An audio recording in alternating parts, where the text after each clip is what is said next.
안녕하세요. 처음교 성도 여러분 반갑습니다. 김간우 목사입니다. 네, 눈꽃 큐티 함께 하도록 하겠습니다.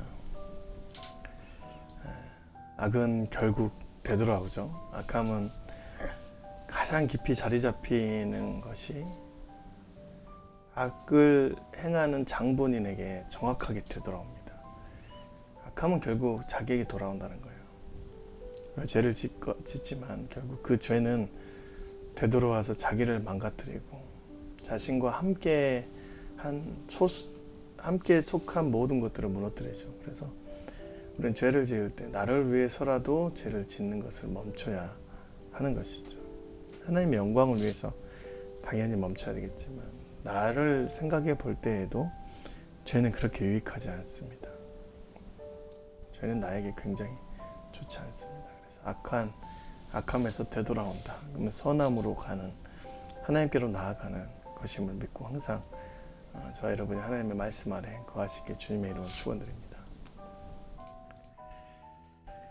예레미야 48장 26절부터 35절까지 말씀 먹겠습니다. 모압에 대한 징계를 말씀을 더 깊게 얘기하고 계십니다. 모압이 그무스라는 신을 섬겨서 그 안에 포도물 찌꺼기처럼 역한 냄새, 오래된 침전물을 가지고 있는 백성처럼 살았다. 어저께 이제 그렇게 말했잖아요.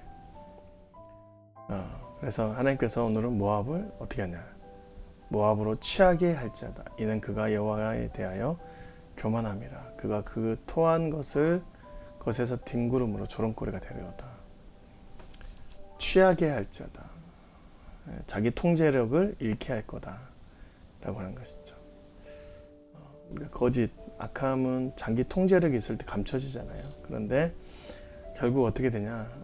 자기 통제력을 잃게 만든다. 하나님께서 자기가 자신 스스로 지키지 못한 상태를 만들고 본인이 토해놓은, 본인이 깔아놓은 그런 악함에, 역겨움에 본인들이 뒹굴면서 조롱거리가 될 것이다. 이것은 결국 내가 이스라엘을 조롱하지 아니하였느냐, 그가 도둑 가운데서 발견되었느냐, 내가 그를 말할 때마다 내 머리를 흔드는도다. 결국 그들이 이스라엘을 조롱하고 이스라엘에게 악함을 심어줬기 때문에 그런 악함이 그들에게 그대로 적용된다라고 얘기를 하는 것과 마찬가지입니다. 원래 조롱이라는 것은 남을 낮게 여기면서 자신을 높게 여기려는 그런 교만함과 잘못된 마음에서 시작되잖아요. 그런데 조롱은 결국 자신도 같은 처지에 놓이게 만들어 버립니다. 하나님께서 그렇게 악함에 대한, 특별히 조롱에 대한 징계는 그 조롱을 한 당사자와 같이 똑같이 본인도 그런 위치에서 있게 만드신다 라는 것이죠. 모압에 대해서 얘기하면서 신마의 포도나무여, 너의 가지가 바다를 넘어 야셀의 바다까지 뻗었더니 너의 여름 과일과 포도 수확을 탈취하는 자가 나타났으니 내가 너를 위하여 울기를 아셀이 우는 것보다 더하리라.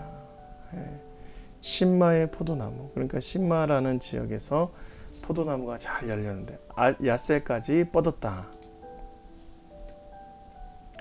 제가 이제 성경을 보면서 이것저것 하면서 모압의 지도를 찾기가 참 어렵더라고요. 그런데 성경 안에서 제가 여러 가지 성경 보면서 보니까 이 모압에 대한 지도가 잘 나오는 게 있습니다.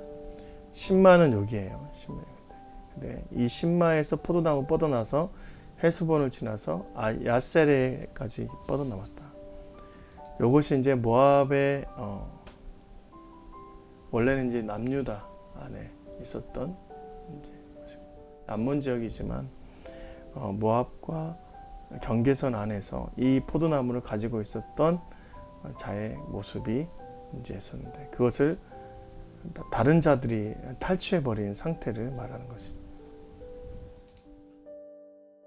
기쁨과 한이가 옥토와 모압 땅에서 빼앗겼도다. 내가 포도주 틀에 포도주가 끊어지게 하리니 외치며 밟는 자가 없을 것이라. 그 외침은 즐거운 외침이 되지 못하리라. 환호하고 기쁨에서 나오는 외침이 하나도 없고, 포도나무에서 포도주가 끊어지게 되는 그런 모든 양식이 끊어지는 상황을 말하는 거예요. 더 나아가서 하나님께서 뭐라 하냐면, 헤스본에서 엘르야를 지나 야하스 소알에서 호로나임을 지나 에글라 실라에 이르러 지역에 사는 사람들이 소리내어 부르짖으며 니무림의 물도 황폐했다. 완전히 물길을 끊어버렸다라고 하는 건데, 한번 제가 한번 지도를 볼게요. 헤스본에서 엘르아르, 이 물줄기가 있습니다. 이 물줄기가 쭉 있죠. 호로나임, 니무림의 물, 소알. 지금 여기서 시작된 모든 물줄기, 위에서부터 내려오는 물줄기, 옆에서 있는 물줄기를 다 메마르게 하셨다라고 하는 것과 마찬가지예요.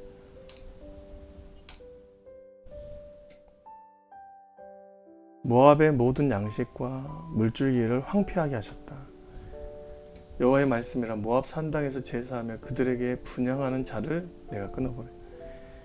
모압에 있는 양식, 물줄기, 탈취할 사람들 뿐만 아니라 거기 안에서 신들에게 분향하는 자들까지 모두 다 끊어버리는 하나님 분. 하나님 징계는 이렇게 무섭습니다. 노아 때는 하나님께서 악한 사람들을 모두 다 물로 쓸어버렸어요. 하나님이 작정하시면 그 안에 있는 모든 흐름들을, 생명력을, 숨쉬는 모든 것을 멈추게 할 수 있는 분이 하나님이세요. 그렇기 때문에 지금 이 안에서는 애곡밖에 남죠.